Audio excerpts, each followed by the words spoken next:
আসসালামু আলাইকুম প্রিয় দর্শক, আশা করছি ভালো আছেন। রানারের পক্ষ থেকে সকলকে শুভেচ্ছা।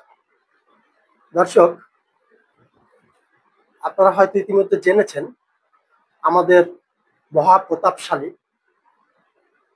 প্রধান উপদেষ্টার মাননীয় প্রেস সচিব জনাব শফিকুল আলম সাহেব ভারতীয় একটি গণমাধ্যম দ্য ওয়ালকে একটি সাক্ষাৎকার দিয়েছে এবং সাম্প্রতিক সময়ে উনি সাক্ষাৎকারে বলেছেন যে বাংলাদেশে বর্তমানে আওয়ামী লীগ বলে আর কিছু নেই। দর্শক, আসলে আপনারাও কি এমনটি মনে করেন? ওনার এই বক্তব্য কতটুকু সত্য বলে আপনারা মনে করেন? আগে আমরা শুনি উনি কি বলেছে, তারপরে আমরা একটু বিশ্লেষণে যাব। উনি ভারতের গণমাধ্যমকে যেখানে প্রচন্ড পরিমাণে নিন্দা করে, ভারতীয় গণমাধ্যম ওনার প্রধান শত্রু হিসাবে উনি বিবেচিত করে, সেইখানে আবার ভারতীয় গণমাধ্যমে সাক্ষাৎকার দেওয়ার লোভটি সামলাতে পারে না। খুবই হাস্যকর বলে মনে হয়। যাই হোক, সাম্প্রতিক সময় উনি ভারতীয় আহ একটি প্রখ্যাত গণমাধ্যম, খুবই নামকরা দ্য ওয়ালকে সাক্ষাৎকার দেন। সাক্ষাৎকারে উনি বলেন যে বাংলাদেশে বর্তমানে আওয়ামী লীগ নেই, দলটির নেতারা টাকা পয়সা চুরি করে বিদেশে পালিয়েছে। শফিকুল আলম আরো বলেন, বাংলাদেশে আওয়ামী লীগের কোনো মিছিল নাই, কেউ কেউ অন্য দলে যোগ দিয়েছে, দলটির নেতারা বিদেশে পালিয়ে গেছে, তাদের প্রতি মানুষের সহানুভূতি নেই, তাদের সমর্থন করার মানুষ আর নেই। তিনি আরো বলেন, জুলাই আগস্ট সহ শেখ হাসিনা যে হত্যাগুলো করেছে এবং তার নেতৃত্বে হত্যাকাণ্ড হয়েছে তার বিচার করা এই সরকারের প্রধান কাজ। সেই বিচার কাজ শুরু হয়েছে, আশা করি দ্রুত সময়ের মধ্যে আমরা এটা করতে পারবো। আওয়ামী লীগের ভবিষ্যৎ নিয়ে প্রেস সচিব বলেন, আপনি তো দেখতেই পাচ্ছেন যে ওরা কত ডাকছে, এই আসো, মিছিল করো, একটা দুইটা ছেলে দুই একটা কথা বলে, এত বড় নাকি তাদের দল, কিন্তু দেখেন সারা দেশে তাদের কোনো মিছিল নেই, পুরো দলটাই বিদেশে চলে গেছে টাকা পয়সা চুরি করে, দলের সবাই বিদেশে চলে গেছে। মানুষের কাছে এই দলটি আর থাকবে কিনা আমার সন্দেহ আছে। সন্দেহ থাকতেই পারে জনাব শফিকুল আলম সাহেবের, কিন্তু কথা হচ্ছে জনাব শফিকুল আলম সাহেবের কাছে আমার কয়েকটি প্রশ্ন। যে জনাব শফিকুল আলম সাহেব, আপনি কি বাংলাদেশ আওয়ামী লীগের ঐতিহ্য এবং ইতিহাস সম্পর্কে জানেন, অবগত আছেন? এই দলটির অতীত ইতিহাস আপনি কখনো পড়েছেন? আমার মনে হয় না। বাংলাদেশ আওয়ামী লীগের উপরে এবারই প্রথম নয় যে এ ধরনের খড়গ নেমে এসেছে। হ্যাঁ, আওয়ামী লীগের অনেক ভুল আছে, অনেক দোষ আছে, সবই আছে, সবই মানলাম, ঠিক আছে। বাংলাদেশ আওয়ামী লীগ হাওয়াই মিঠাই নয় যে আপনি বললেন আর বাংলাদেশ থেকে হাওয়া হয়ে গেল। বাংলাদেশ আওয়ামী লীগের কমপক্ষে 3 থেকে 4 কোটি সমর্থক আছে, কয়েক লক্ষ নেতা কর্মী রয়েছে, লাখ লাখ নেতা কর্মী রয়েছে। বর্তমানে তারা মাঠে নাই, তার মানে এই না যে আপনি বাংলাদেশ আওয়ামী লীগের এই 3-4 কোটি লোককে বাংলাদেশ থেকে বঙ্গোপসাগরে বা ভারত মহাসাগরে ফেলে দিয়ে এসেছেন। তারা এদেশেই আছে। খুবই নগণ্য, খুবই নগণ্য একটি অংশ বিদেশে পালিয়ে আছে, যেটি 1%, 2% নয়। এই জ্ঞানটুকু আপনার থাকা উচিত বলে আমরা মনে করি, কিন্তু এই জ্ঞানটি আপনার নেই, এটি প্রথম থেকেই আমরা দেখতে পাচ্ছি। জনাব শফিকুল আলম, আপনাকে আরো কয়েকটি প্রশ্ন করতে চাই। 1975 সালে বঙ্গবন্ধুকে সপরিবারে হত্যার পরে বাংলাদেশ আওয়ামী লীগ বর্তমানে যে সংকটের মধ্যে দিয়ে যাচ্ছে, এর থেকে আরো গভীর সংকটের মধ্যে পড়েছিল। বাংলাদেশ আওয়ামী লীগের তখনও মিছিল করার জন্য একটি লোক খুঁজে পাওয়া যায়নি। এই নিয়ে এখনো বিরোধী মহল নানা ধরনের কথা, নানা ধরনের টিটকারি বলতে পারেন, এগুলো করে থাকে। এগুলো আওয়ামী লীগকে শুনতে হয়, শুনবেই, স্বাভাবিক, কিন্তু তার মানে এই নয় যে বাংলাদেশ আওয়ামী লীগ ফিরে আসবে। জনাব শফিকুল আলম, আপনার কি জানা আছে পাকিস্তানের সময় যখন বাংলাদেশ নামক দেশটি হয়নি, তখনও ইয়াহিয়া খানের সময় এই বাংলাদেশ আওয়ামী লীগ নামক দলটিকে নিষিদ্ধ করা হয়েছিল, তারা কিন্তু ফিরে এসেছিল। তারা আরো বেশি শক্তি নিয়ে ফিরে এসেছিল ৭০-এর নির্বাচনের মাধ্যমে, সেটি জানান দিয়েছিল। এবং ৭১-এর বাংলাদেশের স্বাধীনতা এই বাংলাদেশ আওয়ামী লীগের নেতৃত্বে সেটির সব থেকে বড় প্রমাণ রেখে গিয়েছে। জনাব শফিকুল আলম, আপনি কি এই ইতিহাসগুলো জানেন? আপনি যদি জানতেন তাহলে এই ধরনের কথা আপনি বলতেন কিনা আমার সন্দেহ হয়। জনাব শফিকুল আলম, আপনি কি ফিনিক্স পাখির নাম শুনেছেন কখনো? এর ইতিহাসটি পড়বেন। আমার ধারণা আপনি শোনেন না। আপনি নিজেকে অনেক জ্ঞানী, অনেক অনেক বেশি জ্ঞানী মনে করেন। আমাদের সন্দেহ হয় আপনার জ্ঞান নিয়ে।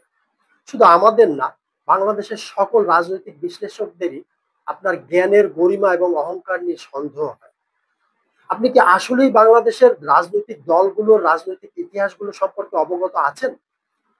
আপনি বা আপনারা যেই তথাকথিত ইসলামপন্থী দলগুলোর সমর্থনের উপরে ভিত্তি করে দাঁড়িয়ে আছেন, তারা কত শতাংশ জনগণের প্রতিনিধিত্ব করে বাংলাদেশে, সেটি সম্পর্কে আপনার জানা আছে? জানা উচিত বলে রাজনৈতিক বিশ্লেষকগণ মনে করেন, আমরাও সেটি মনে করি।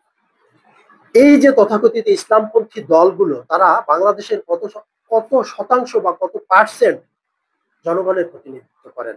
ভোটের হিসাবেই যদি বলি, কত শতাংশ ভোটের দাবিদার তারা? সর্বোচ্চ ৫-১০, এর থেকে বেশি। অথচ বাংলাদেশ আওয়ামী লীগ ৩৫-৩৭% ভোট পেয়ে থাকে। বাংলাদেশ আওয়ামী লীগের পরে যদি কারো অবস্থান থেকে থাকে, সেটি বাংলাদেশ জাতীয়তাবাদী দল, অর্থাৎ বিএনপি। এই দলগুলোকে নিয়ে যখন কথা বলবেন, তখন আসলে ভেবে চিন্তে কথা বলা উচিত বলে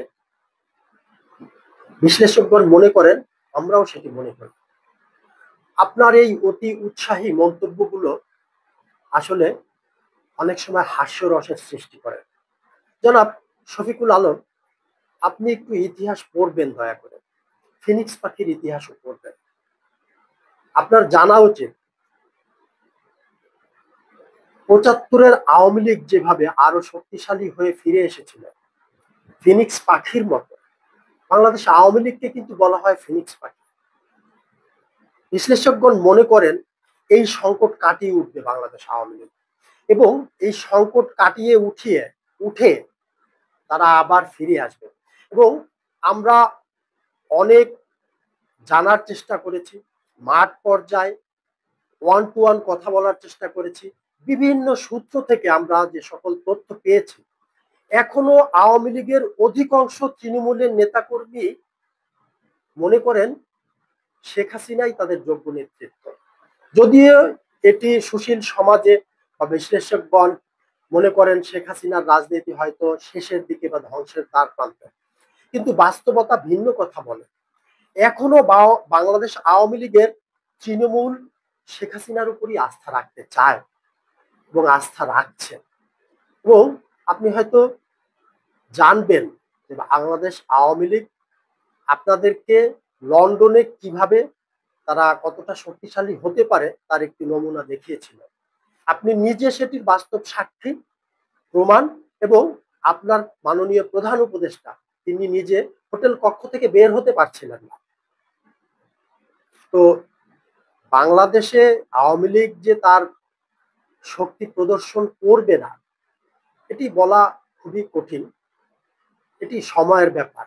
সময় হয়তো এর সঠিক জবাব দিবে যে সামনে কি হতে পারে, কি হতে যাচ্ছে। হ্যাঁ, অবশ্যই আওয়ামী লীগ যেই অপরাধ করেছে, যেই কুকর্মগুলো করেছে বিগত 15-16 বছর, সেইটির ফলাফল তাদের ভোগ করতে হবেই। জনগণ থেকে তারা বিচ্ছিন্ন হয়ে গিয়েছিল, এমনকি তাদের কর্মী বাহিনীর থেকেও তারা বিচ্ছিন্ন হয়ে গেছিল, যার জন্য তারা তাদের সেই ফল ভোগ করতে বাধ্য, এবং সেটি তারা করবে এমনটি মনে করেন বিশ্লেষকগণ। কিন্তু তার মানে এমনটি মনে করেন না যে বাংলাদেশে আওয়ামী লীগ বলে আর কেউ নেই, বা বাংলাদেশ আওয়ামী লীগ নিশ্চিহ্ন হয়ে গিয়েছে। আপনার কথা মতো বঙ্গোপসাগরে অথবা ভারত মহাসাগরে অতল গভীরে হারিয়ে গিয়েছে। জনাব শফিকুল আলম, আপনাকে অনুরোধ, আপনি বাংলাদেশের রাজনীতির ইতিহাসগুলো পড়বেন। স্বাধীনতা বিরোধী শক্তির কবলে পড়ে এই জামায়াত, শিবির এবং রাজাকারদের দেওয়া যে নতুন ইতিহাস আপনারা রচনা করতে যাচ্ছেন, করতে চাচ্ছেন, সেটি কতটুকু সফল হবে বলে আপনারা মনে করেন? জাতি কি সেটি গ্রহণ করবে বলে জনাব শফিকুল আলম আপনি মনে করেন? বাঙালি জাতির ইতিহাস কিন্তু অন্যরকম। বাঙালি জাতি কিন্তু দাসত্ব খুব বেশি দিন পছন্দ করে না। বাঙালি জাতি বারে বারে ফিরে আসে ওই ফিনিক্স পাখির মতো। প্রিয় দর্শক, আপনারা কি এমনটি মনে করেন বাংলাদেশ আওয়ামী লীগ ফিনিক্স পাখির মতো আবারও ফিরে আসবে? আজ এ পর্যন্তই। ভালো থাকবেন, সুস্থ থাকবেন। দেখা হবে ইনশাআল্লাহ আগামী পর্বে। আজকের মতো আল্লাহ হাফেজ।